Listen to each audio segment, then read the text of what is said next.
സ്നേഹം നിറഞ്ഞവൾ നീയേ, സ്വസ്തി സ്വർലോകറാണി. ഇന്ന് ആഗോള കത്തോലിക്ക സഭ പരിശുദ്ധ കന്യകാമറിയത്തിൻ്റെ രാജ്ഞിത്വ തിരുനാൾ ആഘോഷിക്കുകയാണ്. തിരുനാളിൻ്റെ മംഗളാശംസകൾ ഏറെ സ്നേഹപൂർവ്വം നേരുന്നു. ഇന്ന് സുവിശേഷം തുടങ്ങുന്നത് ഇങ്ങനെയാണ്. ദാവീദിൻ്റെ വംശത്തിൽപ്പെട്ട ജോസഫ് എന്ന പുരുഷനുമായി വിവാഹം നിശ്ചയം കഴിഞ്ഞിരിക്കെ മറിയത്തിന് മുമ്പിൽ ദൈവത്തിന് ദൂതൻ പ്രത്യക്ഷപ്പെട്ടു. കൃത്യമായിട്ട് ജോസഫുമായിട്ടൊരു എൻഗേജ്മെൻറ്റ് കഴിഞ്ഞ് നിൽക്കുന്ന സമയമാണെന്ന് ബൈബിളിൽ പറയുന്നുണ്ട്. അതിനുശേഷം ദൂതൻ വന്നിട്ട് പറയുന്നത് വലിയ വലിയ കാര്യങ്ങളാണ്. നന്മ നിറഞ്ഞവളെ സ്വസ്തി, കർത്താവ് നിന്നോട് കൂടെയാണ്, ദൈവത്തിൻ്റെ കൃപ നിന്നിൽ ഇടം കണ്ടെത്തിയിട്ടുണ്ട് എന്ന് പറഞ്ഞിട്ട് വലിയ കാര്യങ്ങളൊക്കെ പറഞ്ഞു. അവസാനം ആ വാക്യങ്ങൾ നിൽക്കുന്ന ഇവിടെയാണ്, നീ ഒരു പുത്രന് ജന്മം നൽകും, അവന് യേശു എന്ന് പേരിടണം.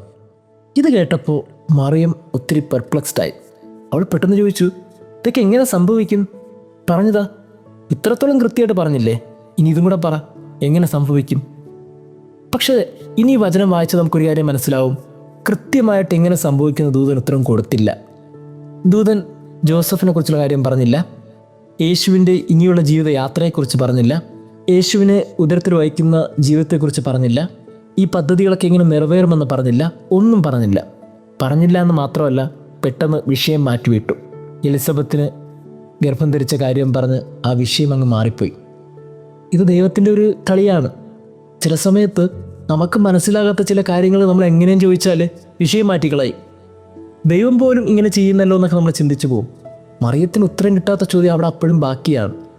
എന്നിട്ട് വേറൊരു വിഷയത്തിലേക്ക് തെന്നി മാറ്റിവിട്ട് വളരെ ബുദ്ധിപൂർവ്വം ദൈവത്തിൻ്റെ ദൂതൻ പ്രവർത്തിക്കും. പ്രിയമുള്ളവരെ, എന്തുകൊണ്ടിങ്ങനെ സംഭവിക്കുന്നു ചോദിച്ചാൽ അതിലൊക്കെ ദൈവത്തിൻ്റെ ഇടപെടലുണ്ട് എന്നുള്ളതാണ്. നമുക്ക് മനസ്സിലാകുന്ന രീതിയിൽ കാര്യങ്ങളൊക്കെ മുന്നോട്ട് പോയാൽ പിന്നെ ദൈവം നമ്മുടെ മുമ്പിൽ ചെറുതായില്ലേ?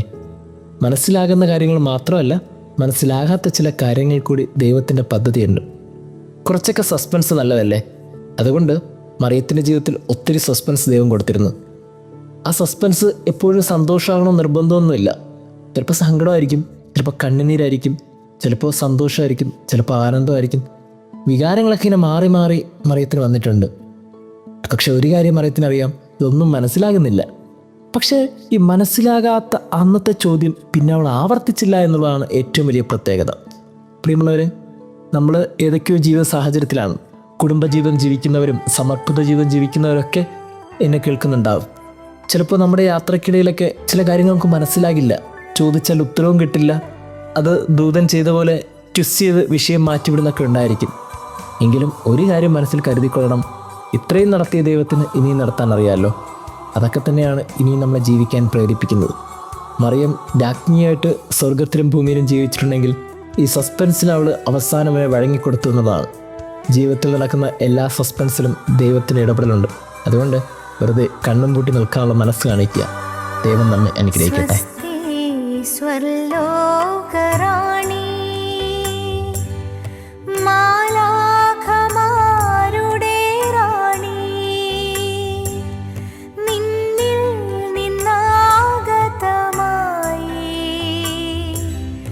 മണ്ണിൽ രക്ഷകദീപം, സ്വസ്തി സ്വർലോകറാണി.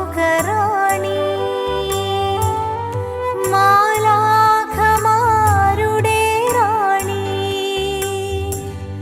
നിന്നിൽ നിന്നാഗതമായി, മണ്ണിൽ രക്ഷകദീപം.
രക്ഷാസുധത്തിന്നുറവ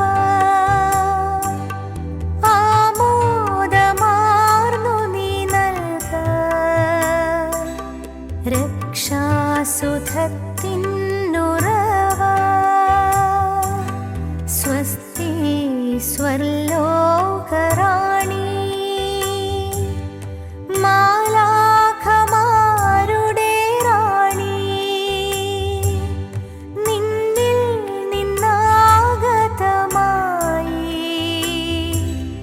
മഞ്ഞിൽ രക്ഷകദീപം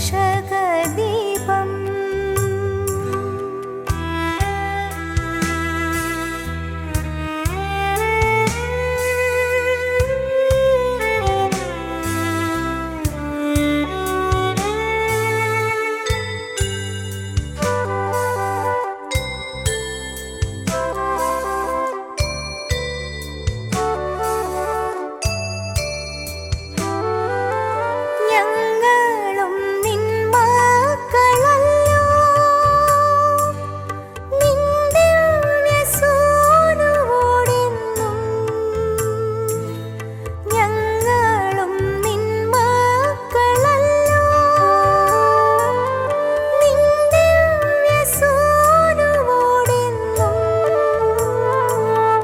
കനിവാർന്നു പ്രാർത്ഥിക്കത്തായേ സ്നേഹം നിറഞ്ഞവൾ നീയേ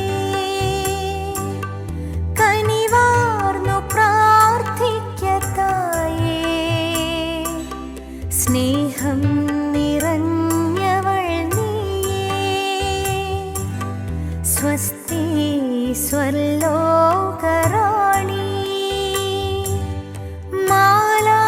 മാലാഖമാരുടെ റാണി നിന്നിൽ നിന്നാഗതമായി മഞ്ഞിൽ രക്ഷകദീപം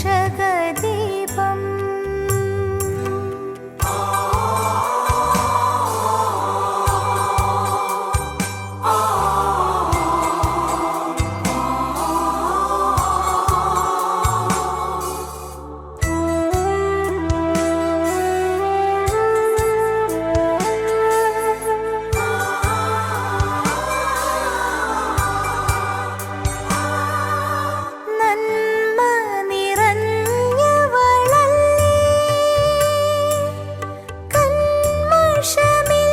കന്മഷമില്ലാത്തൊരമ്മ